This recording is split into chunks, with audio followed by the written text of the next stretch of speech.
네, 안녕하세요. 여러분. 저는 미래 선생님 미래쌤입니다. 네, 화면이 잘 보이십니까? 오늘은 소득세 종류에 대해서 한번 살펴보도록 하겠습니다.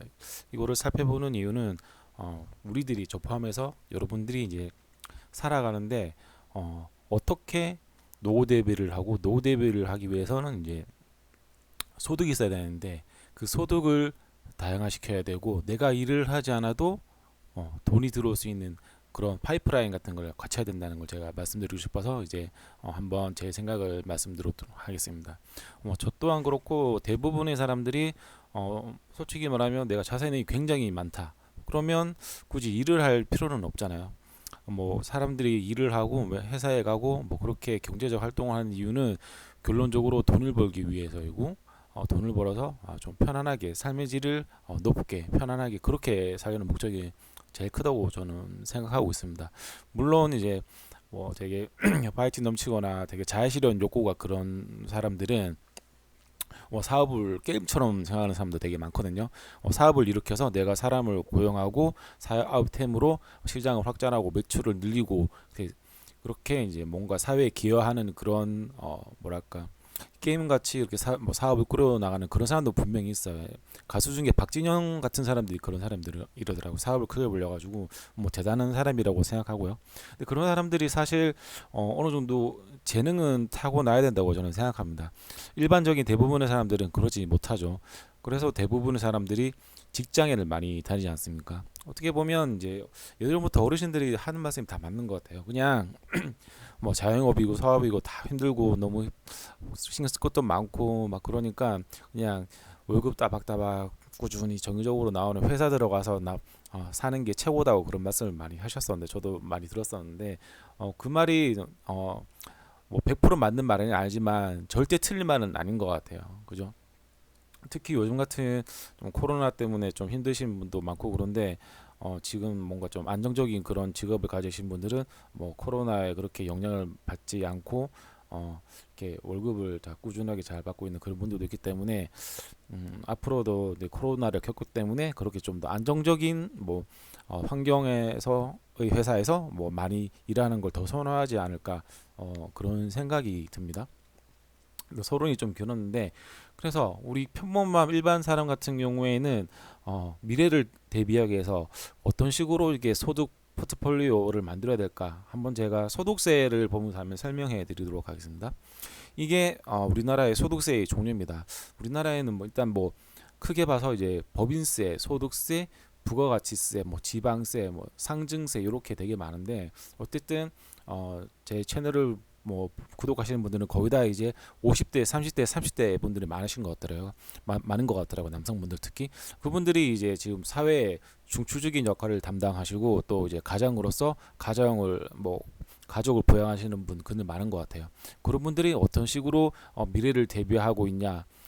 지금 제 방송을 듣고 계신 분들은 굉장히 잘하고 계시는 것 같아요. 왜냐하면 제가 여러 가지로 많이 방송을 하고 있는데 최근에는 이제 부동산 쪽에 많이 말씀을 드리고 있고 구독자분들도 많이 구독해 주시고 그런 되게 감사한 상황인데 아무래도 보니까 부동산에 관심이 갖는 분을 굉장히 많은 것 같습니다. 그분들은 지금 제가 봤을 때 굉장히 잘하고 계신 것 같습니다. 하나씩 볼까요? 자, 종합소득에는 자, 크게 이자소득, 배당소득, 사업소득, 근로소득, 연금소득, 기타소득, 그리고 퇴직소득, 양소소득 이렇게 있습니다. 그리고 퇴직소득이랑 양도소득세는 종합소득세랑 별도로 과세하는 그런 세목이니까 좀 다른 거고요. 종합소득은 다시 한번 이자, 배당, 사업, 근로, 연금, 기타. 예전에는 사업소득 안에 하나 더 있었어요. 부동산 사업소득 하나 더 있었는데 이제 요즘 통합된 겁니다. 그래서 예전에 제가 공부할 때 어떻게 외웠냐면 이배부사 근영기 이렇게 했습니다. 이배부사 근영기, 이배부사 근영기 여러분 외우십시오. 외우시면 되게 좋습니다. 왜냐하면 내가 인생을 살아가는데 내가 어떤 소득을 오래 벌어서 내가 가족을 부양하고 아니면 내가 살아가고 노후 대비하고 있을지 어떤 소득을 얻음으로써 그렇게 대비 가능할지 그렇게 한번 생각해 볼 수 있는 기회가 있거든요. 자, 이자 소득 다들 아시죠? 채권은 많이 안 하실 것 같고 예금, 적금 등에 대한 이자소득 과세 14%잖아요. 그죠? 이자 소득에 대한 세금은 14%고, 근데 요즘은 너무 이자율이 너무 낮기 때문에 사실 이자 소득으로 막 큰 소득을 올리는 분은 거의 없을 거예요. 그죠? 물론 많은 분들이 있겠지만 그분들은 진짜 찐부자겠죠, 찐부자. 그죠? 그다음 이제 배당소득, 이분은 좀 많은 것 같아요. 요즘 되게 주식 시장이 되게 활발하고 그래서 배당 주는 데도 많은데, 읽어볼까요? 법인 또는 단체를 받는 배당금 분배되면 가세요. 좀 일반적으로 뭐 삼성 주식을 샀다 뭐 그러면 배당소득 받을 수 있겠죠. 그래서 요즘 고배당주 같은 경우를 많이 투자하는 분들은 배당소득 많이 받겠죠. 그리고 사업소득, 요게 이제 좀 약간 뭐 직장에 다니지 않고 뭐 개인 사업 소득, 뭐 개인 사업을 하시는 분들은 이렇게 올리는 사업 소득인데, 굉장히 대단한 분들이죠. 되게 바쁘시고 그렇게 하는 분들인데, 말 그대로 사업으로부터 발생하는 소득에 대한 것은 여기는 이제 부동산 사업 소득도 포함되어 있습니다. 예전에는 이제 사업 소득이랑 부동산 사업 소득이랑 분리가 되어 있었는데 사업 소득으로 통을 했습니다. 여러분의 로망, 모든 사람들의 로망, 부동산 임대 사업자, 그게 바로 사업 소득입니다. 사업 소득. 건물주, 막 가물주라고 그러죠. 참 세상이 좀 많이 바뀌었습니다. 예전에는 뭐 그래도 근로를 통해서 부를 축적할 수 있는 그런 환경이 됐는데, 이제는 그런 환경이 좀 여의치 않고 뭔가 좀 불로소득이 나쁘다는 건 절대 아닙니다. 뭔가 이제 투자를 해서 저평가된 곳에 투자를 해서 뭔가 차익을 얻는 그런 패턴이 이제 자본주의 사회의 핵심인데, 그것에 이제 많이 사람들이 적응했다는 거죠. 그래서 이제 사업소득, 그다음 근로소득, 대부분의 거의 제가 봤을 때는 거의 95% 이상이지 않을까. 제가 정확한 통계는 모르겠는데 대부분의 사람들이 근로소득을 올리고 근로소득을 통해서 생계를 유지하고 경제적 활동을 영위한다. 그렇게 보시면 될 것 같습니다. 특징, 근로를 제공함으로부터 얻는 급여에 대한 것이에요. 그리고 내가 내 노동, 내 시간, 내 젊음, 내 열정들을 바쳐가지고 회사에 가서 일을 해서 근로를 급여를 받는 게 근로소득이잖아요.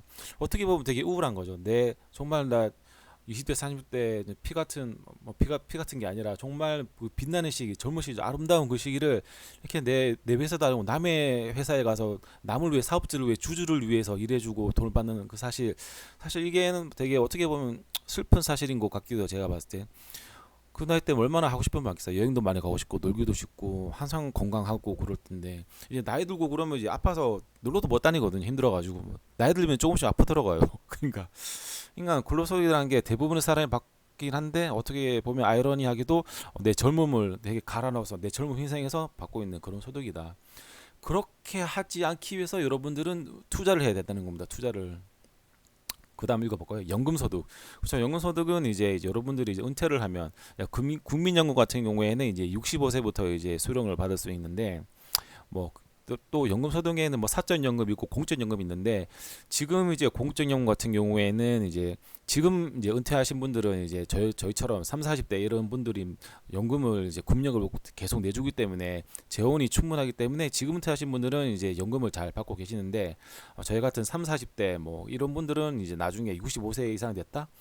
그러면 국민연금 못 받을 걸요. 저는 못 받는다고 생각하고 이렇게 있거든요. 그래서 저는 미래를 대비하겠는데, 저희 밑에 세대가 없지 않습니까? 지금 저희 밑에 20대도 훨씬 좁고 뭐 10대도 계속 좁고, 지금 출산율이 0.8, 0.7 요렇고 올해 신생아 출생아 수가 이제 20만 명도 안 될 거라고 그러는데, 제가 태어났을 때 80만 명, 90만 명 태어났거든요. 그러니까 인구가 4분의 1 토막이 나는 거 아닙니까? 그러니까 저희가 늙었을 때, 특히 20, 30대 늙었을 때 연금을 내줄 사람이 없어요. 그러니까 국민연금을 못 받게 되는 겁니다. 그렇기 때문에 연금을 기대하면 안 되고, 뭔가 근로소득은 기본이고 뭐 다른 소득을 통해서 미래를 대비해야 된다. 그다음 기타 소득. 기타 소득은 뭐 제일 유명한 거 로또 이런 거죠. 로또, 상금, 현상금, 포상금, 복권 등으로 모든 소득세에 가세요. 뭐 기타 소득은 뭐 일단 여러분들이 이런 경험이 있을 텐데, 뭐 내 회사에서 되게 뭔가 전문 지식이 있어. 전문 지식이 있는데 내가 타 회사 가서 강연을 하고 출판을 해주고 받는 소득, 그게 다 이제 기타 소득으로 잡히게 되는 겁니다. 20% 정도 세금을 떼죠. 그리고 별개로 이제 퇴직소득, 이건 나이 들어가지고 이제 60살, 정년 60살이나 됐을 때 이제 받는 소득이고, 그래서 세율이 굉장히 낮습니다. 양도소득, 이거 별표 10개죠. 별표 10개. 여러분들이 지금 모두가 관심 있는, 제 채널에 보시는 분들 모두가 관심 있는 양도소득세. 너무 늦게 방송을 한 것 같은데 제일 늦게 했는데, 제가 누누이 말씀드리지만 양도소득세 비과세 부분을 굉장히 신경 많이 쓰시고, 그렇게 세팅을 해서 이제 부동산 이제 부동산을 뭐 세팅하고 관리되고 이렇게 장기적으로 계획을 세워서 이렇게 투자를 하셔야 되는 겁니다. 1세대 1시적 1세대 2주택 양도소득세 비과세 이 부분을 잘 활용하셔가지고 새 집으로 이사 가시면서 기존 집에 있는 시세 올랐다면 그 양도 차익에 대해서 비과세도 받으시고 더 좋은 집으로 이사 가시는 그렇게 하는 게 지금의 50대 60대 분들의 패턴이었고 뭐 지금도 분명히 기회는 있다고 생각하고 이런 패턴을 여러분들이 잘 배워서 양도소득세 부는 제가 또 말씀드리지만 기하급수적으로 일시적으로 보는 것입니다. 즉 뭐 부동산이든 뭐 부동산은 뭐 두세 개, 뭐 두 개 정도 투자를 해서 이제 묵혀 놓는 거죠. 뭐 최소한 뭐 3년, 5년 이 정도 묵혀 놓는 겁니다. 그 묵히 놓은 동안 이제 뭐 주변이 발전되고 인프라가 발전되면서 뭐 시세도 따라오르겠죠.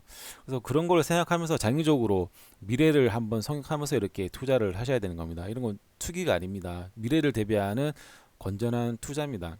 뭐 지금 뭐 주식 많이 하는 건데 그것도 다 투자지 않습니까? 뭐 주식, 채권, 뭐 부동산 뭐 뭐든 사업이든 자기가 제일 잘하고 뭐 장기고 자기가 자신 있고 알고 뭐 내가 자신 있는 부분 많이 알고 있는 그런 부분에 투자를 해서 미래를 대비하셔야 되는 겁니다. 아무도 저희 미래를 책임져 주지 않습니다.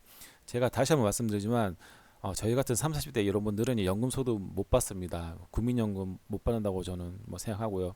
이거는 뭐 저를 뭐 비판하시는 분도 있겠지만 통계가 말해주지 않습니까? 통계가 지금 또 말씀드리지만 출산율이 굉장히 낮고 밑에 세대들이 받쳐줄 그러니까 경제 활동 인구 자체가 줄어들기 때문에 그 사람들이 연금을 낼 수 있는 재원을 연금을 낼 수 있는 그런 재원이 고갈되기 때문에 저희 같은 젊은 세대는 연금을 못 받기 때문에 따로 이런 식으로 여기 있는 소득세가 분류하고 있는 이런 소득으로 저희 미래를 대비해내는 겁니다. 그래서 제일 대표적인 거 말씀드리면 그래도 저희는 건강하고 제일 평범하게 사는 사람들이니까 꾸준히 열심히 회사를 다니면서 근로소득을 일단 얻는 게 일단은 그래도 어떻게 보면 제일 중요하다고 생각하고요. 그래서 본업이 제일 중요하다고 저는 생각해요. 뭐 투자하는 것도 좋지만 회사에서 인정받고 승진하고 연봉을 올리면서 그렇게 자산 축적하는 것도 굉장히 중요하거든요.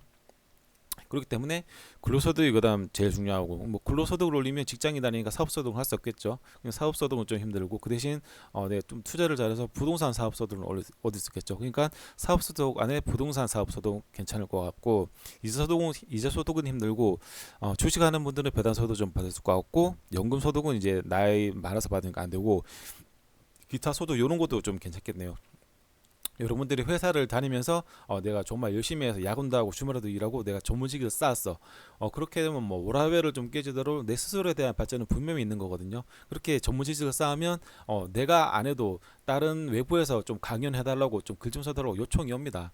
그러면 이제 기타 소득을 얻을 수 있겠네요. 정리하면 근로소득, 배당소득 일부, 부동산 사업소득 조금, 뭐 기타 소득, 그다음 뭐 양도소득 이런 식으로 이제 여러분들이 현금 흐름을 세팅할 수 있을 것 같습니다. 제가 좀 추천드리고 싶은 방법은 어떻게든 좀 관심을 가져서 돈은 기하급수적으로 버는 것이기 때문에 양도소득을 통해서 양도소득세 비과세를 통해서 일시적으로 좀 제법 큰 돈을 보신 다음에 미래를 대비해야 된다. 뭐 저는 그렇게 좀 말씀드리고 싶고 제 말씀에 제가 드리는 말씀에 동의하시는 분도 있고 없을 것 같은데 제 생각에는 많이들 동의를 하실 것 같은데요.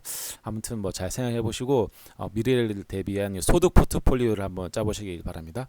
네, 여기까지 들으셨으면 제 영상이 도움이 됐을 것 같은데 구독, 좋아요 좀 부탁드립니다. 감사합니다.